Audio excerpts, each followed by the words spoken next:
तुम्हारे दरवाजे पर भीख मांगने आना पड़े, ये लज्जा की बात है। और बात बहुत ठीक है कि परमात्मा के चिंतन में सतत रत महात्माओं के सुख दुख दोनों का ध्यान रखना शासक का काम हुआ करता है। भाई कोई राजा है तो राजा का काम है प्रजा को भी देखना, और वहाँ साधु हैं संत हैं उनका भी तो ख्याल रखना उनका काम है शासक का। और जब शासक मान लीजिए उनकी तरफ ध्यान ना दे तो फिर शासक किस बात का। इसलिए शासक को हर जगह ध्यान देना चाहिए, और शासक इस कर्तव्य को भूल गया था। अतः व्यंग्यात्मक वाणी से विश्वामित्र जी इसको इंगित करते हैं। और विश्वामित्र जी ऐसे मनीषी याचना नहीं कर सकते, और याचना के साथ विश्वामित्र जी को जोड़ना तो विरोधी शब्दों के समान होगा। अयोध्या तथा विश्वामित्र आश्रम के बीच मारीच सुबाहु तथा ताड़का की चौकी थी।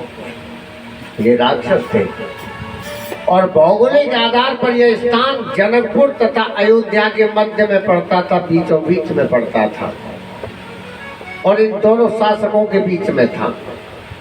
लेकिन एक और जनक ऐसे परम विवेकी पुरुष का शासक है, और दूसरी तरफ राजा दशरथ जैसे प्रतापी राजा नरेश का शासन है। फिर भी दोनों महापुरुष शांत हैं, उन्हें राक्षसों की कोई चिंता ही नहीं है, क्योंकि राजा जनक का दृष्टिकोण था कि सभी जगह रावण का त्रास है, लेकिन मेरी जनकपुरी में कोई त्रास नहीं है।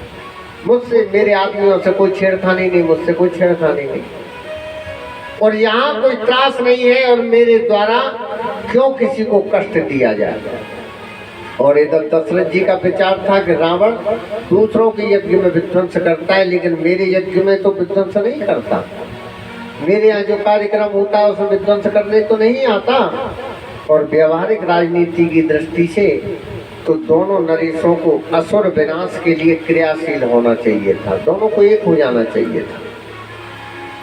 लेकिन वे दोनों ही धन्य हैं कि राम के द्वारा ये क्रांति हुई, क्योंकि दोनों ही एक दूसरे के रिलेटिव भी हुए, और भगवान के द्वारा ये क्रांति हुई। जब विश्वामित्र जी ने याचना की बात कही तो राजा दशरथ के मन में यह विचार आया था कि ऋषि सेना या शस्त्र मांगना चाहते हैं, इन्हें प्राप्त